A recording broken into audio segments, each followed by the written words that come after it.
Welcome back in senior edutech. आज फिर से मैं आपके लिए लेकर आया हूँ क्लास 11 के chapter some basic concept of chemistry के बहुत ही सिंपल सा topic that is dimension analysis. आप लोगों ने बेसिक यूनिट्स पढ़े हैं, बेसिक यूनिट से डिराइव यूनिट भी कन्वर्ट करना सीख लिया, तो उसी के बेस पे टॉपिक है। अगर आपको कोई पैरामीटर दिया हुआ है किसी और यूनिट में, आपको कन्वर्ट करना है किसी डिफरेंट यूनिट में, तो आप कैसे करोगे? जैसे आपको मीटर को सेंटीमीटर में करना है तो वो तो बहुत सिंपल सी चीज़ है कि आप 100 से मल्टीप्लाई कर दोगे। पर कभी आप सोचा है कि आप वॉल्यूम को, जैसे वॉल्यूम जनरली मेजर होता है लीटर में, अब वॉल्यूम को आप मेजर कर रहे हो मीटर क्यूब में या सेंटीमीटर क्यूब में, तो वो चीज़ थोड़ी सी बच्चों को परेशान करती है। तो मैं आज आपको वही सिखाने वाला हूँ। या फिर अगर आपको मीटर क्यूब में वॉल्यूम गिवन है तो आप उसको लीटर में कैसे कन्वर्ट करोगे, तो ये सिंपल सा टॉपिक अपन पढ़ेंगे यहाँ पे। ठीक है, तो एनसीईआरटी के अकॉर्डिंग जो इसकी डेफिनेशन गिवन है, जो यहाँ पे क्वेश्चन गिवन है, मैं आपको यहाँ पे सॉल्व करवा रहा हूँ। और आपको एनसीईआरटी से भी टॉपिक पढ़ना बहुत जरूरी है, क्योंकि मैं यहाँ पे पूरे क्वेश्चन डिस्कस नहीं कर रहा। एनसीईआरटी में इसके 3 to 4 क्वेश्चन गिवन है, सॉल्व क्वेश्चन है, तो अब एक बार वो क्वेश्चन भी जरूर देखिएगा, आपके टॉपिक की अंडरस्टैंडिंग और अच्छी हो जाएगी। ठीक है, तो आइए शुरू करते हैं। Dimension analysis. डायमेंशन मतलब जानते हो क्या होता है, उसको एनालिसिस कैसे करा जाता है। The method use to accomplish the need of converting, देखो need of converting units from one system to other, एक सिस्टम से दूसरे सिस्टम में यूनिट को कन्वर्ट करना। ठीक है, इस कॉल्ड, इसके 2-3 नाम है। एक नाम है इसका फैक्टर लेवल मेथड, एक है यूनिट फैक्टर मेथड और डायमेंशन एनालिसिस। तो आपके जो एनसीईआरटी में क्वेश्चन गिवन है वो यूनिट फैक्टर मेथड के नाम से वहाँ पे इसमें सॉल्व कर रहे गए हैं। पर मैं ऐसे कहूँगा, आपको जरूरी नहीं अब यूनिट फैक्टर मेथड लेके सॉल्व करो, आपको जैसे क्वेश्चन समझ में आता है ना, आप वैसे सॉल्यूशन कर लो। आंसर आपका सही आना चाहिए, मेन अपना टारगेट यही रहेगा यहाँ पे। ठीक है, तो ये एग्जाम्पल समझते इसको अपन कैसे करेंगे। जैसे 3 इंच है, 3 इंच की कोई लाइन है यहाँ पे, जैसे सपोज ये आपका 3 इंच हो गया, स्केल में होता है 3 इंच, ये 1 इंच, ये 2 इंच और ये 3 इंच। इस 3 इंच के डायमेंशन को आपको सेंटीमीटर में कन्वर्ट करना है कि अगर ये 3 इंच का डायमेंशन अगर मैं सेंटीमीटर में कन्वर्ट करूँ कैसे करूँगा। तो सिंपल सी बात है, आपके माइंड में ये क्वेश्चन आएगा कि 1 इंच में कितने सेंटीमीटर होते हैं। अगर मुझे ये चीज़ पता है तो मैं उसको इंटू 3 कर दूंगा, सिंपल। तो 1 इंच में होता है 2.54 सेंटीमीटर, तो 3 इंच में कितना होगा 2.54 इंटू 3, तो आपका आंसर आ जाएगा 7.62। यहाँ पे सिग्निफिकेंट फिगर कितने हैं 3, तो आपको आंसर भी 3 सिग्निफिकेंट फिगर में ही देना है, क्योंकि अब अपन सिग्निफिकेंट फिगर की नॉलेज ले चुके हैं, तो आपको वो कंसेप्ट यूज करते रहना है। अब एनसीईआरटी में क्या है, इस क्वेश्चन को ऐसे डायरेक्टली सॉल्व नहीं किया, उसने ऐसे लिखा 1 इंच इक्वल टू 2.54 सेंटीमीटर। अभी इसने क्या किया, यहाँ से इस चीज को ये नीचे ले आया 1 इंच के नीचे, तो यहाँ 1 बचेगा, तो 1 इंच अपन 2.54 होता है 1, या फिर इस 1 इंच को मैं 2.54 के डिनोमिनेटर में ले आऊं तो ये बन जाएगा 2.54 अपॉन 1, तो ये भी 1 के बराबर है। तो ये आपका यूनिट फैक्टर मेथड है। अब आपको ये दोनों चीजें इक्वल होगी। अब यहाँ पे अगर आपको आंसर सेंटीमीटर में चाहिए तो ये कन्वर्जन यूज कर लो, इंच को पुट कर देंगे तो इंच इंच कैंसिल हो जाएगा, जैसा कि यहाँ पे हुआ है 3 इंच का और 1 इंच का इंच कैंसिल और सेंटीमीटर में आंसर आ गया। अगर आपको सेंटीमीटर में डायमेंशन गिवन है, जैसे 10 सेंटीमीटर में पूछा है कितने इंच है, तो 10 इंटू 1 इंच अपॉन 2.54 सेंटीमीटर, तो यहाँ सेंटीमीटर आएगा 10 सेंटीमीटर का और यहाँ सेंटीमीटर आएगा 2.54 का, दोनों कैंसिल हो जाएंगे, तो आंसर आपका सीधा आ जाएगा इंच में। ठीक है, तो ये बिल्कुल बेसिक सी चीज़ है, बेसिक सी मैथमेटिक्स है, इस पर ज़्यादा अपन में टाइम वेस्ट नहीं करूँगा, आप खुद पढ़ोगे आपको इजीली समझ में आ जाएगा। बस मेरा यहाँ पे मोटिव ये है कि आपको एक बार टॉपिक से इंट्रोड्यूस करा दूँ। ठीक है, अब ये क्वेश्चन थोड़ा सा अच्छा हो जाता है, क्योंकि सपोज आपको यहाँ पे दे रखा है बकेट कंटेंट 10 लीटर वाटर, एक बाल्टी है, उसका वॉल्यूम, उसमें 10 लीटर पानी फिल किया हुआ है, तो आपको वो वॉल्यूम बताना है किसमें, मीटर क्यूब में, तो मीटर क्यूब में वॉल्यूम क्या होगा। ठीक है, तो अब मुझे पता होगा कि 1 सेंटीमीटर इक्वल टू 1 ml, आप लोगों को भी याद होगा। तो यहाँ से अगर मैं 1000 सेंटीमीटर करता हूँ तो 1000 सेंटीमीटर हो जाएगा मेरा 1 लीटर के बराबर, हो जाएगा नहीं जाएगा, क्योंकि मिली है ना, मिली मीन्स होता है 10⁻⁻3, तो ये मिली यहाँ नीचे लाऊंगा, ये +3 ऊपर चल जाएगा, तो ये हो जाता है 10 इंटू 10 इंटू 10, मतलब 1000 सेंटीमीटर क्यूब होता है 1 लीटर के बराबर। आई थिंक आपको कन्वर्जन समझ में आता होगा, नहीं आता तो एक बार आप मुझसे कमेंट बॉक्स में पूछ सकते हैं, मैं आपको दोबारा इसको एक्सप्लेनेशन कर दूंगा। 1 लीटर में 1000 सेंटीमीटर क्यूब होंगे, तो 10 लीटर में कितने होंगे, 10 इंटू 10⁻³ सेंटीमीटर क्यूब, तो आपका हो जाएगा कि 10 लीटर में इतने सेंटीमीटर क्यूब वॉल्यूम होता है।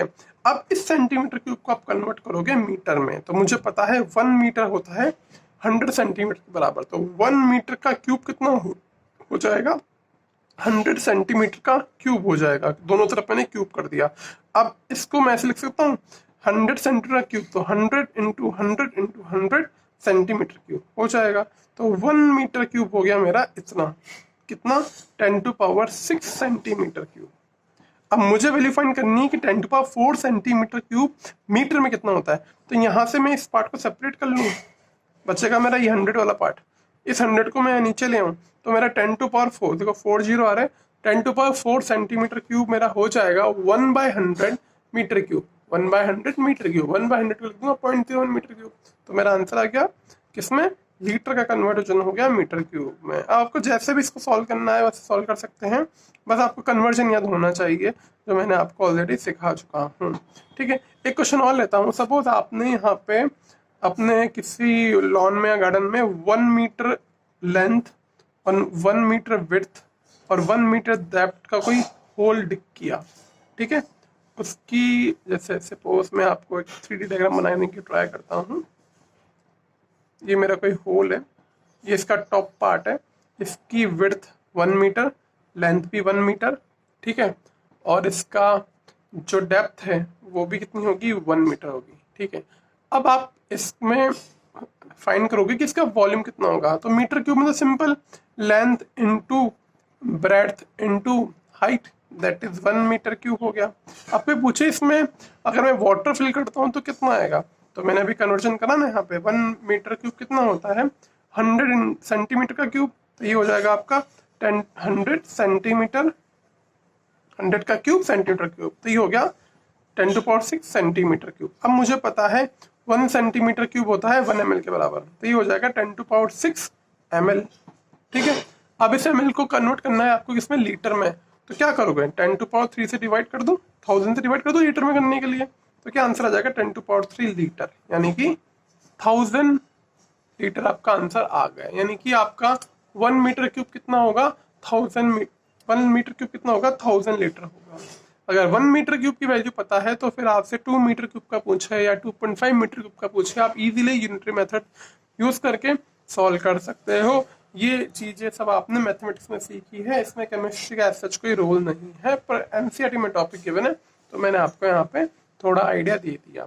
ठीक है, अब मेन टॉपिक आता है अपना केमिस्ट्री का next, law of chemical combinations. ये बहुत इंपॉर्टेंट टॉपिक है क्योंकि इस थ्योरेटिकल क्वेश्चन यहाँ से एग्जाम में बन जाते हैं।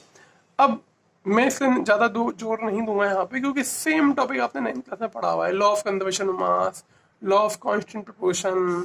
ठीक है, अब आपको चैप्टर बताऊँ मैं 9th क्लास का, तो चैप्टर है आपका मैटर में भी आपको सब मिल जाएगा, और एटम्स एंड मॉलिक्यूल चैप्टर है एक atoms and molecule. Atoms and molecule में वहाँ पे आपको ये लॉस बहुत अच्छे से समझा रखे हैं। तो आप चाहे तो अपनी एक बार 9th क्लास के एनसीईआरटी रिवाइज करिए, आपको सब कुछ इजीली याद आ जाएगा। नहीं तो फिर भी यहाँ थोड़ा बहुत मैं आइडिया दे रहा हूँ। कुछ लॉज है जो आपने 9th में नहीं पढ़े, ये दोनों लॉ आपने 9th में पढ़े हैं। और जो बच्चे अगर ओलंपियाड या एनटीएससी प्रिपरेशन करते हैं तो वो इसको भी पढ़ लेते हैं, अदरवाइज वो 11th में ही इसको पढ़ते हैं। तो बिल्कुल शुरुआत करता हूँ बेसिक से। कंजर्वेशन ऑफ मास मतलब आपको पता ही होता है, मास कंजर्व रहता है, मास can neither be created nor be destroyed. अभी ये लॉ दिया था केमिस्ट्री के पॉइंट ऑफ व्यू से एंटोनी लेवोशियन ने 1774 में। अब क्या बोलेंगे, मास can neither be created nor be destroyed. In other word the total mass of the product of a chemical reaction remain same. Reactant से प्रोडक्ट आपके रिएक्शन में होता है, तो रिएक्टेंट का मास और प्रोडक्ट का मास क्या आएगा, हमेशा सेम आएगा किसी भी केमिकल रिएक्शन में। न्यूक्लियर रिएक्शन को एक्सेप्शन लेके चलेंगे, पर जनरली जो भी आपकी केमिकल रिएक्शन होती है वहाँ पे रिएक्टेंट का मास और प्रोडक्ट का मास क्या होता है, इक्वल होता है। फॉर एग्जाम्पल ये रिएक्शन है आपकी CaCO3 CO प्लस CO2। आपको पता होगा कैल्शियम का मास होता है 40, कार्बन का 12, ऑक्सीजन का 16। अब यहाँ पे 3 ऑक्सीजन है तो इंटू 3 कर देंगे, ऐड करोगे तो 100 आएगा। यहाँ पे कैल्शियम का 40, 16 प्लॉट 56, 12 कार्बन का और इसका 32 हो जाएगा तो 44, 100 और यहाँ सम करोगे तो 100। देखो दोनों तरफ मास सेम आया। अब जो आपको एग्जाम में चाहिए आप यूज करके सॉल्व कर लो, बस हाँ रिएक्शन आपकी बैलेंस होनी चाहिए तब ये चीज़ प्रूव होगी। जैसे एग्जाम्पल है N2 + 3H2 गिव 2NH3। अब देखते हैं यहाँ पे कैसे लॉ अप्लाई होता है। नाइट्रोजन का मास होता है 14, 2 नाइट्रोजन है तो 28 ग्राम हो जाएगा। H का होता है 1, H2 का होता है 2, तो 3H2 है तो इसका मास हो जाएगा आपका 6 ग्राम। इसका हो जाएगा 14 + 3 17, 17 × 2 34 ग्राम। अब आप ऐड करो 20 + 6 34, यहाँ भी 34, प्रूफ हो रहा है law of conservation of mass. Simple सी चीज़ है। अब सेकंड लॉ है आपका लॉ ऑफ कांस्टेंट प्रोपोर्शन या law of definite composition. Constant composition या डेफिनेट प्रोपोर्शन एक ही बात है, ठीक है। ये दिया था आपका जोसेफ प्राउस्ट ने 1799, इस लॉ के बाद आई वाला लॉ आया था। अब ये क्या बोलता है, the proportion of weight of element in A given compound always remain the same. मतलब आप कंपाउंड में जो एलिमेंट है ना, अब उस कंपाउंड का फॉर्मूला तो फिक्स रहने वाला है, तो उसमें जो मास का रेशियो है वो भी फिक्स रहने वाला है। अब सपोज जैसे वाटर का फॉर्मूला है CO2, अब चाहे वो वाटर आपका रिवर का हो, चाहे लेक का हो, चाहे ओशियन का हो, चाहे वाटर रेन का हो, किसी का कोई सा भी वाटर आपका फॉर्मूला H2 रहेगा, तो वहाँ पे H2 मतलब मास 2, वो का मास 16, तो 1:8 रेशियो रहने वाला है। तो मतलब पानी कोई सा भी हो, आपका रेशियो H और 8 का जो मास का रेशियो है वो हमेशा 1:8 ही रहने वाला है। तो हो गया कांस्टेंट कंपोजिशन, मतलब वाटर का फॉर्मेशन हमेशा 2 पार्ट ऑफ हाइड्रोजन के साथ क्या होगा, 16 पार्ट ऑफ ऑक्सीजन, यानी कि 1:8 का रेशियो रहेगा। इसी तरह CO2 आपकी चाहे कंबशन में निकले, चाहे आपके CO2 रेस्पिरेशन में जो यूज आती है वो वाली हो, या आपके किसी ऑटोमोबाइल में फ्यूल बर्न होने पे CO2 निकले, जो भी CO2 निकलेगी सब में कार्बन और ऑक्सीजन का मास सेम रहेगा, 12 कार्बन का, ऑक्सीजन का 16 × 32 जाएगा। तो यहाँ पे रेशियो हमेशा 3:8 ही आने वाला है, चाहे आपका CO2 का सोर्स कुछ भी हो। तो सिंपल सी चीज़ है, ये दोनों लॉ आपने पढ़ चुके हैं, मैं यहाँ पे ज़्यादा टाइम वेस्ट नहीं करूँगा। थर्ड लॉ है आपका लॉ ऑफ मल्टीपल प्रोपोजिशन। ये क्या बोलता है, ये लॉ दिया था आपका जॉन डॉल्टन ने इन 1803। इसमें देखो थोड़ा ध्यान से पढ़ना, इसमें लिखा हुआ है when 2 element combine to form 2 और मोर देन 2 कंपाउंड। 2 एलिमेंट है जो दो कंबाइन होने पे 2 या 2 से ज्यादा तरह के कंपाउंड फॉर्म करते हैं डिफरेंट केमिकल फॉर्मूला के। तो the mass of one element that combined with the fix mass. अब एक एलिमेंट का मास क्या करा अपन ने, फिक्स, उसको दूसरे एलिमेंट के मास से कंपेयर किया है ना, फिक्स मास से कंपेयर किया, तो जो रेशियो आता है वो हमेशा सिंपल रेशियो आता है। When 2 element combine to form 2 और more than 2 compound, the mass of one element that combined with a fixed mass of other element are in a ratio of a small whole number। अब देखो definition समझ में नहीं आएगा, एक बार example समझो, बहुत ईजी हो जाएगा। जैसे आपका है कार्बन और ऑक्सीजन, 2 डिफरेंट एलिमेंट है। अब ये 2 डिफरेंट एलिमेंट CO भी फॉर्म कर सकते हैं और CO2 फॉर्म कर सकते हैं, डिपेंड करेगा कंडीशंस क्या है। अगर ऑक्सीजन लिमिटेड है तो CO बनेगा, एक्सेस है तो CO2 बनेगा। अब देखो यहाँ पे फिक्स मास किसका है, कार्बन फिक्स हो गया, यहाँ भी 12 मास, यहाँ भी 12 मास, कार्बन का फिक्स मास है। अभी कंबाइंड हो रहा है ऑक्सीजन से, यहाँ ऑक्सीजन का मास आएगा 16, यहाँ आएगा 32। अब 16 और 32 का रेशियो क्या है, सिंपल होल नंबर रेशियो। ऐसा नहीं है कि ये फ्रैक्शन में डेसिमल में है, हमेशा जो अदर एलिमेंट है फिक्स के अलावा उसका जो कॉम्बिनेशन का रेशियो है वो हमेशा फिक्स रेशियो में आएगा। ये आपका बेसिक सा। यहाँ पे अपन इसका एक और एग्जाम्पल लेकर सॉल्व कर सकते हैं। सल्फर और ऑक्सीजन बनाते हैं सल्फर डाइऑक्साइड और सल्फर ट्राइऑक्साइड, ये 2 कंपाउंड बनते हैं। अब यहाँ सल्फर तो फिक्स से वेरी कौन कर रहा है, ऑक्सीजन वेरी कर रहा है। सल्फर का मास होता है 32 और यहाँ पे O का भी हो जाएगा 32। सल्फर का मास यहाँ पे 32, O का हो जाएगा 48। अब ये तो फिक्स है, इसको मत काउंट करो। जो वेरी कर रहा है ये वेरी कर रहा है 2:3 के रेशियो में, 16 2 32, 16 48, तो ये 2:3 का होल नंबर रेशियो है। तो ये क्या फॉलो कर रहा है, आपका law of multiple proportion follow कर रहा है। जो ये इस तरह का रेशियो नहीं आएगा, होल नंबर रेशियो नहीं आएगा, तो वो आपका law of multiple proportion follow नहीं करेगा। अब नेक्स्ट लॉ है आपका लॉ ऑफ रेसिप्रोकल प्रोपोर्शन। ये आपके एनसीईआरटी में तो नहीं है, तो फिर भी इसको थोड़ा सा डिस्कस कर लेते हैं। ये दिया था रिचन ने इन 1792। अब देखो इसमें क्या होता है, एग्जाम्पल समझे, अपन स्टेटमेंट बाद में पढ़ेंगे। कार्बन और हाइड्रोजन मिलके बनाते हैं मिथेन। कंपाउंड और भी बन सकते हैं पर एक कंपाउंड मिथेन भी है, ठीक है। तो मिथेन में कार्बन और हाइड्रोजन का रेशियो क्या होगा, 12 कार्बन का, 4 मास हाइड्रोजन का, तो 3:1 रेशियो आ गया कार्बन हाइड्रोजन का, ठीक है। कार्बन ऑक्सीजन मिलके बनाते हैं CO2, ठीक है। तो यहाँ रेशियो होगा 3:8। देखो यहाँ भी 3:1, 3:8। तो जो अब यहाँ पे फिक्स क्या है, फिक्स कार्बन है, कार्बन आपका फिक्स हो गया, वेरी क्या कर रहा है, हाइड्रोजन और ऑक्सीजन, तो उसका रेशियो आ रहा है यहाँ पे 1:8। अब हाइड्रोजन और ऑक्सीजन जो खुद कंपाउंड बनाएंगे आपस में मिलकर वो बनाएंगे H2O। यहाँ भी रेशियो क्या आएगा 2:16, दैट इज 1:8। देखो हुआ ना जा, तो ये है आपका लॉ ऑफ रेसिप्रोकेशन, मतलब one compound form to one element form to compound from two different element, ठीक है। The ratio in which other two element combine, ठीक है, वो रेशियो वही होगा जो आपस में खुद मिलके बनाएंगे ये। देखो when two element A and B combines with each other, the proportion of masses of A and B is the same or a simple whole number ratio by proportion of the mass of A and B when they combine separately with a fixed amount of third element C। अब यहाँ पे A और B क्या है, A और B आपके ये है, ये जब कंबाइन हुए तो यहाँ 1:8 रेशियो आया। अब यहाँ C है कार्बन, जब ये A C से कंबाइन हुआ, B C से कंबाइन हुआ, तो उसमें जो रेशियो होगा A और B का वो यहाँ भी देखो फिक्स आ रहा है। तो ये होता है आपका law of reciprocal proportion. NCERT mention नहीं है, फिर मैंने थोड़ा सा आपको ब्रीफली डिस्कस कर दिया, ठीक है। नेक्स्ट है आपका गे-लुसेक लॉ। अब ये है आपके वॉल्यूम के लिए, जनरली गैसेज वॉल्यूम के लिए है। अब गैसियस वॉल्यूम के लिए तो गैस के लिए डिफाइंड होगा, तो ये दिया था साइंटिस्ट गे-लुसेक ने इन 1808। अब इन्होंने बोला when gases combine and are produced in a chemical reaction, they do so in simple ratio volume under the same condition temperature। आपको स्टेटमेंट समझ में नहीं आएगा, एग्जाम्पल समझो आप इसको कैसे सॉल्व करेंगे। अब आपकी अपने ली हाइड्रोजन गैस, क्या लिया आपने, हाइड्रोजन गैस लिया और लिया आपने ऑक्सीजन गैस। जब इनकी रिएक्शन कराई तो आपका बना 2H2O, ठीक है। वेपर की फॉर्म में भी हो सकता है, लिक्विड की फॉर्म में भी हो सकता है।